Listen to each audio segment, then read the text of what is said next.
គ្រូឥឡូវយើងខ្ញុំសួរលោកគ្រូពាក់ព័ន្ធនឹងលោកគ្រូធ្វើគីឡូតិចបាទលើថាមួយរយៈនេះលោកគ្រូបុកធ្វើគីឡូខ្លាំងហើយនិយាយរំបុកធ្វើគីឡូខ្លាំងខ្ញុំស្រកបានប្រហែលជា7គីឡូហើយលេងជួបបញ្ហាកាពះក្នុងពោះវៀនធំហ្មងឥឡូវជួបទៀតហើយឥឡូវអត់ហ៊ានប៉ះពាល់អីទាំងអស់អញ្ចឹងឥឡូវនេះបញ្ហាធ្វើគីឡូនេះប៉ះពាល់កាពះពោះវៀនទៀតបាទឥឡូវពោះវៀនផងកាពះផងម្សិលមិញលក្ខណៈថា throw up ក្អួតចឹងបាទក្អួតចឹងលក្ខណៈថាយើងដឹងខ្លួនឯងហ្មងថាកាពះមានទៅយើងអោនចេះលេងពោះវៀនយើងកិនពោះវៀនចេះអូតែពោះវៀនធំបាទអញ្ចឹងបាទ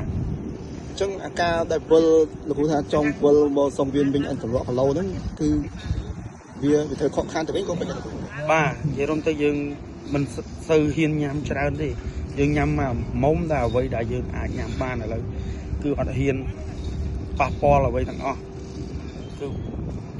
សម្រក់គីឡូដោយ private ឥឡូវចាអត់ថាអត់ care ចំពោះថាបងប្អូនណាថាខ្ញុំអីគេ3ឆ្នាំហើយស្រកប៉ុន្តែ3ឆ្នាំនោះបងប្អូនជួបដូចខ្ញុំបានដឹងថាវារបៀបម៉េចអីរបៀបម៉េចថាខ្ញុំជួបបញ្ហាអីខ្លះមុននឹងប្រាប់ថាបងប្អូនថាខ្ញុំស្រកគីឡូយើងជួបរឿងនេះ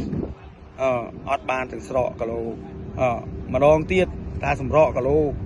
យើងជួបរឿងនោះបាទដូចជាខ្ញុំស្រកគីឡូវាយជាមួយអីគេពេនតូអញ្ចឹងបាទហ្នឹងទៅស្រកគីឡូហើយបើខ្ញុំឈ្នះពេនតូទៀតខ្ញុំត្រូវតែស្រកថែមទៀតបាទប៉ុន្តែវាអាក់ខានដោយសារតែយើងមានបញ្ហាសុខភាពបាទសុខភាពបាទរាងកាយរបស់យើងមិនអាចសម្រកភ្លាមបានទេអញ្ចឹងវាបញ្ហាច្រើនបំផុតបាទអញ្ចឹងសូមឲ្យបងប្អូនអ្នកគ្រប់គ្រងមួយចំនួនតូចបាទយល់ពីបំណងរបស់ខ្ញុំចង់ណាខ្ញុំអ្នកប្រកួតមួយអ្នកវាយមួយអ្នកបុកមួយណាមិនចង់វាយឮភ្លេងសពថ្ងៃញាក់កត្រិកកត្រាក់ញាក់កត្រិកកត្រាក់មើលទូរស័ព្ទអ៊ីអ៊ូនៅចិត្តក៏មើលទូរស័ព្ទនៅអត់ស្ងៀមបាទនៅអត់ស្ងៀមទេកត្រិកកត្រាក់គឺថាបងប្អូនអត់ទាន់បងប្អូនមួយចំនួនអត់ទាន់ដឹងពីចិត្តខ្ញុំថាខ្ញុំចង់វាយប៉ុណ្ណាចង់វាយណាស់ប៉ុន្តែវាជួបបញ្ហារហូតអញ្ចឹងក៏សូមខន្តីអភ័យទោសដល់បងប្អូនអ្នកគ្រប់គ្រងទាំងអស់បាទសូមលើកទឹកចិត្តខ្ញុំឡើងវិញបាទខ្ញុំក៏លើកទឹកចិត្តខ្លួនឯងខំប្រឹងខ្លួនឯងឡើងវិញដែរចឹងបច្ចុប្បន្ននេះលោកគ្រូសម្រក់គីឡូតាមលំដាប់ទៅអត់និយាយរួមទៅបាទ step by step គឺតា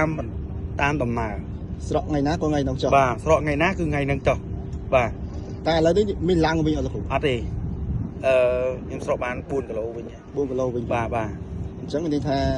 កាលមុន7គីឡូបាទ7គីឡូឥឡូវនេះ4គីឡូទៀតបាទវាបាន10គីឡូជាងអត់ទេបងនិយាយថាមុនយើងស្រកបាន7គីឡូហើយបាទយើងមានបញ្ហាកាពះយើងឡើងបាន3គីឡូ3គីឡូវិញបាទអូលោកគ្រូយល់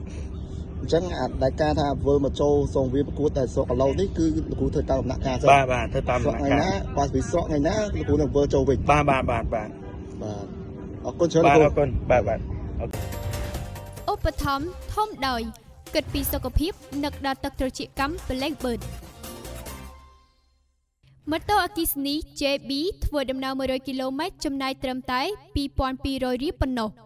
JB កើនប្រាក់ចំណូលគ្រួសារមានសុភមង្គល